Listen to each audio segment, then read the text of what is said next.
Oi gente, tudo bom? Eu sou a doutora Anne Kaline e hoje eu vim falar com vocês sobre o bruxismo.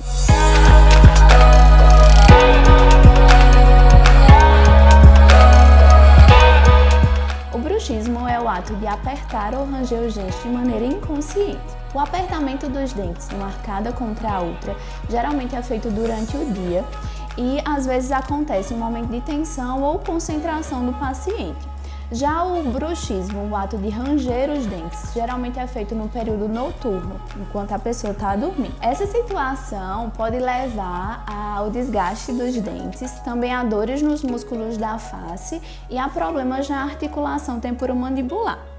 Essas duas condições têm origens diferentes e, por isso, tratamentos diferentes. Esse tratamento é feito de maneira individualizada para cada paciente. Portanto, se você tem algum desses sintomas, marque sua consulta conosco para a gente fazer uma avaliação.